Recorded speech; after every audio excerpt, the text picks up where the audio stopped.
മാർപ്പാപ്പയുടെ നിർദ്ദേശപ്രകാരം സീറോ മലബാർ സഭയുടെ തലവനായ മാർ റാഫേൽ തട്ടിൽ പിതാവ് കഴിഞ്ഞ ദിവസം ഇറക്കിയ സർക്കുലർ പ്രകാരം ജൂലൈ 4 മുതൽ ഏകീകൃത കുർബാന അർപ്പിക്കാൻ കൂട്ടാക്കാത്ത വൈദികർ മഹറോൻ ശിക്ഷയിലാണ്. അതായത് അവർ അന്ന് മുതൽ കത്തോലിക്ക വൈദികർ ആയിരിക്കുകയില്ല എന്ന് മാത്രമല്ല, അവർ അകത്തോലിക്കരായി മാറുകയും ചെയ്യും.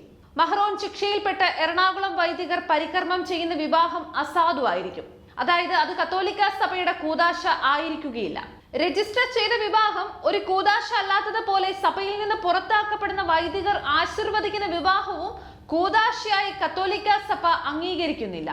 എറണാകുളം അങ്കമാലി അതിരൂപത അംഗമായ വരൻ കത്തോലിക്കക്കാരനായി തുടരാൻ സന്നദ്ധത പ്രകടിപ്പിക്കുന്ന പക്ഷം മറ്റേതെങ്കിലും സീറോ മലബാർ രൂപതയിലോ എറണാകുളം അങ്കമാലി അതിരൂപതയിൽ തന്നെ ഏകീകൃത കുർബാന അർപ്പിക്കുന്ന ഏതെങ്കിലും പള്ളിയിൽ വെച്ച് വിവാഹം നടത്താവുന്നതാണ്.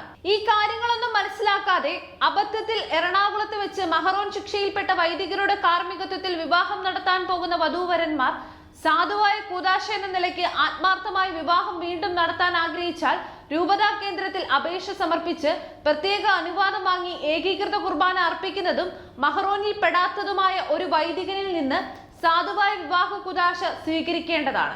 വരന്റെ കുടുംബം മഹറോൻ ശിക്ഷയിൽപ്പെട്ട വൈദികനെ തന്നെ കാർമ്മികനായി വേണം എന്ന് ശഠിച്ചാൽ മകളെ കത്തോലിക്ക കുടുംബത്തിൽ വിവാഹം ചെയ്ത് അയക്കണമെന്ന് ആത്മാർത്ഥമായി ആഗ്രഹിക്കുന്ന ഇതര രൂപതകളിലെ മാതാപിതാക്കന്മാർ ആ ബന്ധം വേണ്ട എന്ന് തീരുമാനിച്ച് മറ്റൊന്നിലേക്ക് പോവുക എന്ന സാധ്യതയെ ഇനി മുമ്പിലുള്ളൂ.